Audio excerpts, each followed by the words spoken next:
for today, before my shoot tomorrow, ni-require kami to undergo swab test just to make sure na lahat ng pupunta sa set is negative from the virus. So, they're now here and my mom and I and Diana will be doing the swab. So, hopefully negative. A little advice, if you want to lessen the pain, you can try to hold your breath. Hold my breath. Okay. Ngayon, requirement na every time mag-shoot with this new normal, we have to undergo a swab test. Lahat ng pupunta sa set, limited lang din. So, nag-swab test ako a few days ago before my shoot, and then, since na-expose na ulit ako, I have to undergo another one kahit ilang days pa lang, just to make sure. Close your head. Okay. Close your eyes. And make a wish. Para hindi masakit, have to breathe. So hold your breath. Hold my breath. Okay. Just a little more. Okay. Sige po. Hold your breath. Pasok na po, Gee. Okay, pause. Dalawa? Oh my God! Sa isa kasi, isa lang. Okay. Sige po. Okay, close your eyes and hold your breath. Gee. Oof. Okay, naiyak lang ako kasi yung feeling niya parang may pumasok na cotton buds inside their nose, and fast lang naman, pero ito daw kasi masakit. So we have to comply. So we have to wait now for 15 to 30 minutes for the results. Now it's Glama's turn. Next is vaccine. No.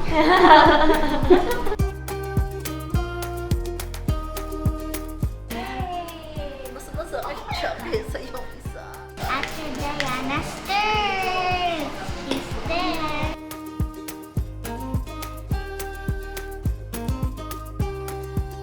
Miss Kathryn, Bernardo. Thank you so much. Thank you. Negative, guys. Thank you, Rod. Tan, tan, tan. Mrs. Bernardo. Yeah, thank you. Yay! Yay! For the second time, the swab, negative. Diana! Negative! Yay! We're ready for tomorrow. Thank you. Thank you.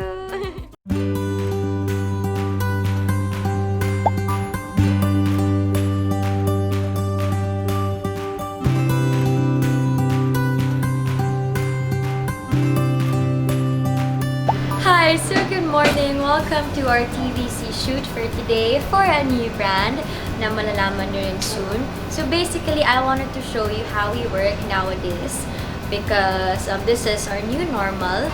So I decided to document what will happen today para lang alam nyo kung paano kami mag-work, kung ano yung mga safety protocols ngayon sa shoot. So yeah, yesterday we had the swab test. So everyone na nandito sa set, nag-swab test sila, so that's safe naman. But aside from that, of course, meron pa rin tayong mga safety protocols while shooting kasi nandito kami for a couple of hours. So I will be showing you that. So welcome to my TVC shoot and welcome to our new normal. Okay, so we have here Miss Denise. And here's Radiel. So sila yung for today, and isa daw si requirement for TVC or pictorial, pag close contact sa amin na since wala kaming protection, dapat required sila to wear face shield, and then mask, and PPE. It's really safe kasi protected sila, and the whole time dapat nagsisanitize once in a while just to make sure. So now, pina-approve lang itong overall look for the TVC, and then once they say yes, lahat kasi nagpapa-approve now through Zoom lang since wala sila dito kasi limited lang din yung tao sa set. So once they approve it, punta na tayo sa set, and yeah, we'll start na with the shooting. Welcome to our set. Now I'm about to do my first take, my first scene.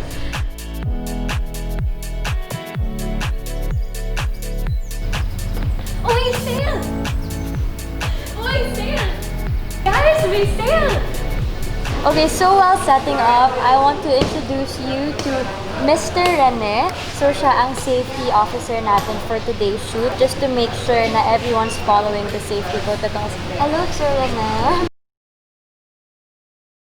Good morning, ma'am. Good morning. So, basically nandito ka para bantayan na lahat ng social distancing? Nag-record sila ng present ng isang safety officer para sa mga ganitong shoot, sa mga commercial, or anything na during na shooting. So, every shoot po, ilang safety officers dapat din nasa shoot? Required natin sa every 50 person, one safety officer. Okay. Then, we have also a standby medic para sa Just in case may have some problem na ano. And then ang totally talaga ang ginagawa ng safety officer at Kathniel, proper wearing ng mask, ng face shield. Okay. Basically yung social distancing. Okay. Then i-remind natin yung sanitize lagi natin ang kamay natin. So, ikaw yung taga-remind sa... Yeah, reminder. Okay. So, after ng shoot na to, remind ulit sila na pagdating sa bahay, before pumasok ng bahay, mag-sanitize. Okay. Para naman sa dating sa pamilya natin dito. So, buong shoot po, nakabantay lang kayo? Yeah, nandito. Bantayan natin si Sir Rene the whole time to make sure we are sanitizing. Thank you, Sir Rene. Ganun lang bagong handshake yan. So there. This is our second location. As you can see, it's green. That's what you call chroma. So yan yung color na ginagamit if they wanna put effects or anything. Like when I did the Luna Sangre, yun puro effects yun. So usually umaarte kami behind this green wall. That's the secret. Welcome to set number 3. This is the mall, the Lazada Mall.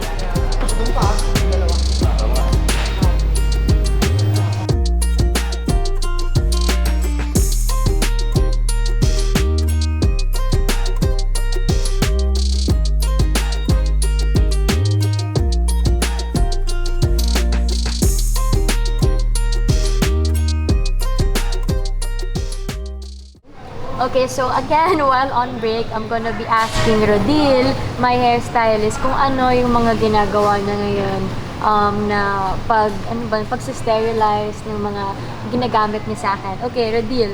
So now, di ba meron tayo, may kinabit ka extensions, and then, ano ba yung usually ginagawa mo before shoot muna? Ano yung step-by-step na paglilinis? Yeah, actually lahat naman ng gamit ko, yung sa brush at saka hair extension, kailangan mo talaga siyang laban. Sa-shampoohin mo, pero yung extension, So, sa-shampoohin mo, pagka-shampoo mo, conditionerin mo. Okay. After nun, papatayin mo, blower mo, tapos pinapasok ko din siya sa sterilizer. UV? Oo, hindi. Sterilizer, pinapasok ko talaga. Pero although may dryer din naman yun, pati kasama ng mga brushes. Ngayon, yung mga tools ko naman ng mga curling, flat irons, in-sprayan ko siya ng alcohol, tapos wina-wipes ko siya, tapos nilalagay ko rin siya sa sterilizer. So, safe sterilizer ang Sterilizer, oo, in fairness, safe siya. Okay. Tapos, after nun, Pinapack ilalagay mo mo na. na siya sa maleta. Oo, per lalagyanan siya. So, ini-sprayan ko pa siya ng disinfectant spray bago ko siya ipack na ganon. Tapos, after ng shoot, ganon uli. Lahat din, no? Kasi minsan, kahit naman hindi mo nagamit, naka-expose Nadala naman mo. din siya. So, nilalahat ko na lang din para isang book. Okay, so before, pre-shoot and yung post, Oo. paglilinis niya is the same. Nagamit man or hindi, basta na-expose siya sa lugar, ulitin yun. So, again, shampoo, conditioner, and then ito dry, and then papasok mo sa sterilizer, and then disinfectant spray. Wala, Bago yun mo na. siya iligpit. Yes. Then you pack it. So, there. Hindi. Tapos, after, pagdating mo pala sa shoot, ganun uli, pagka sinet up mo siya, spray mo uli siya ng disinfectant spray, tapos may UV light. Kasi yun yung last. Kung di ba naman mamatay pa yung ano na yan. Better safe than sorry. So, yun yung steps ni Rodil. Thank you, Rodil. Moving on to Miss Denise Ochoa. Ever since naman si Ate Dan, super linis na siya sa gamit niya. But Ate Dan, ngayon ba may extra kang ginagawang paglilinis pa? Dati kasi, yung awareness natin, for all those kasi na makeup artists na professional talaga, if you think about it, dapat conscious talaga kasi sa cross-contamination. Yes. Because makeup kasi is very prone to hawaan ng not just any virus, pero germs, bacteria, yung tinatawag na spores, yung hindi nakikita pero minsan sa microscope mo lang siya nakikita. Okay. Na actually marami sa atin dito, especially sa Philippines, kasi alam mo yung hindi na kailangan ng license, so hindi talaga siya napag-aaralan ng mabuti. If you think about it, okay na yung ginagawa namin before, like we sanitize. And I swear, knowing Ate Ben, simula bata ako hawak niya. Siya yung isa sa pinakamalinis na kilala kong tao. Hindi lang makeup artist kasi super particular sila sa like what she said, din sa makeup, very ang bilis kasi like sa lipstick especially and then sa brushes.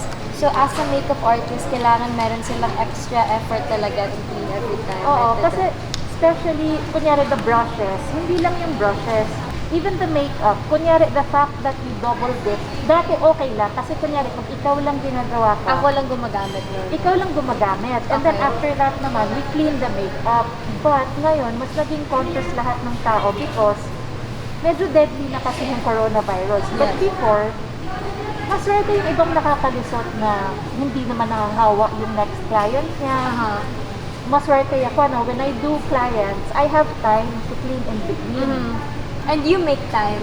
Oo, we Yeah. have to do it. Yung Ate Ben, sinasabi nila parang maarte ka lang kasi if yung ibang artista may dalang own brush or ganyan. Alam mo, hindi siya maarte kasi skin mo yun and ang dami kong pwedeng mahawak from other clients na hindi mo nakikita through your eyes. So, Particular What this, everyone has to learn about is sanitation is not the same as disinfection. okay. Ang sanitation is just purely cleaning your brushes or your sponges, even your makeup.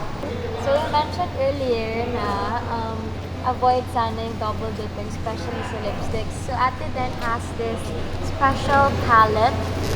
So, Parang Ate Den, refillable palette with replaceable band para lahat ng colors na ginagamit nalalagay na siya dito. eto, medyo magastos siya than usual. Magastos talaga Dito siya. mo lalagay lahat Pero, mas okay nang mag-spend ng money on something na ipoprotect ka naman. So, this one, ito lang yung shades na minimix ni Ate Dan sa akin for today.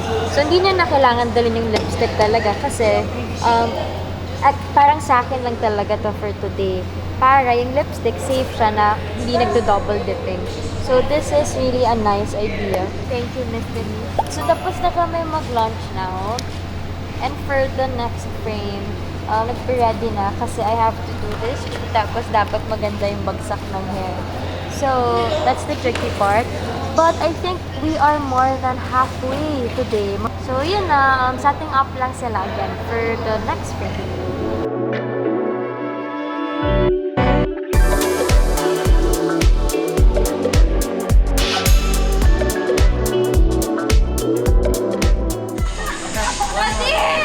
Dalawa yung hairpin, di mo na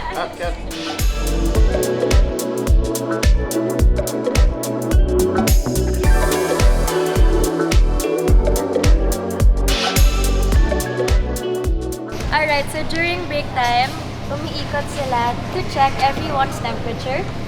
Why? For checking lang, syempre, because of the temperature din nowadays, so pwede Kaya hindi naman magumamit full ka, apple pwede dito. mainit, kasi mainit. Kaya nag full apple. Lowest lang. So, yun lang. Dapat talaga na-maintain yung body temperature. Yung body temperature. Ano yung normal body temperature? 36.8. 36.8. Okay, tingnan Pag ano natin. naman? 36.4. Normal naman. Pasok. So, iikot kayo ngayon to At check. Nelly, Bale, tapos ko na sukatin kayo daw sa naman. Okay, thank you. Time check, it's 4 o'clock, so it's merienda time. Usually, sa mga shoots namin, meron catering to provide food for us and then pipila, kukuha ka ng food. But now, ang ginagawa na lang nila, nakapack na individually yung mga food namin and then i-deliver nila. And then, ina-encourage din nila to bring your own utensils para pwede kayo sabay-sabay kumain but with social distancing and at least safe kasi sarili mong parang lunch pack. Alright, so this time we have here Lulu from Kim and Boop's team.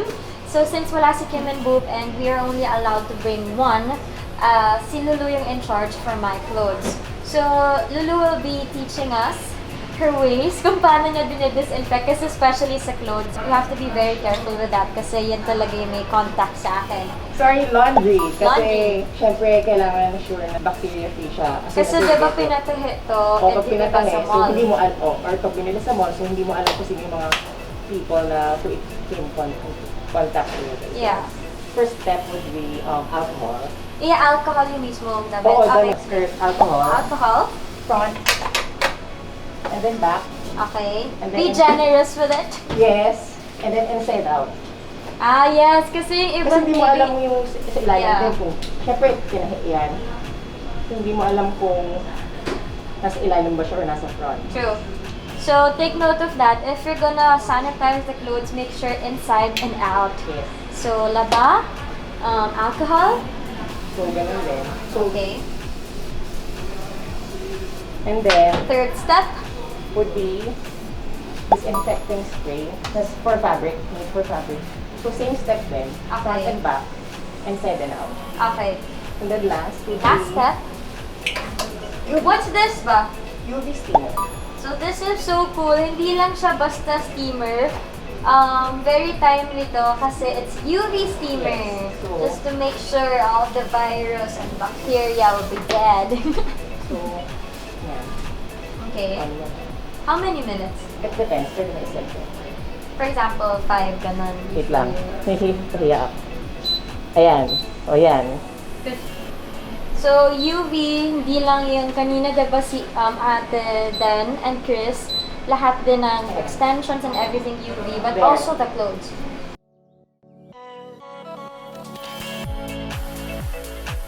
Tada!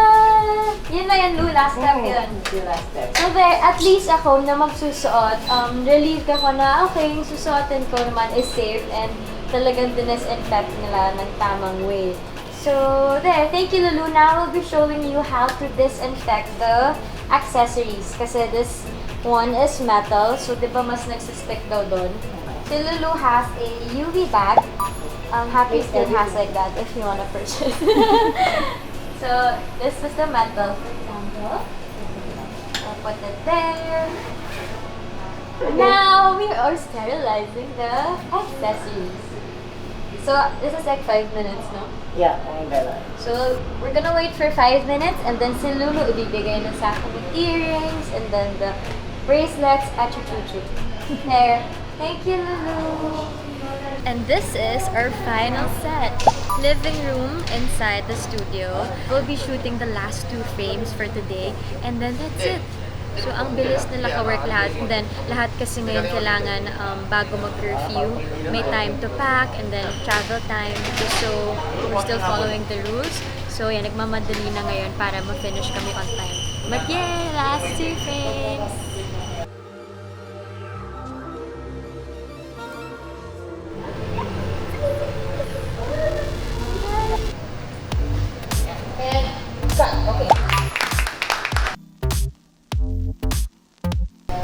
Rap, thank you so much, Kat. Yay! Thank you! Thank you. Great job. Bye-bye, guys. Bye, Kath. Bye. Okay, we're done. So now time to fix my things.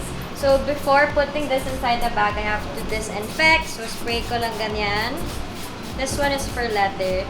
And then, I'll wait for 5 minutes before I put it. So for my bag, so before ko siya isakay sa car, disinfectant. Yun lang. So there you have it, guys. Thank you so much for joining me today. So yan, uwi na ako now and stay safe everyone. Bye-bye!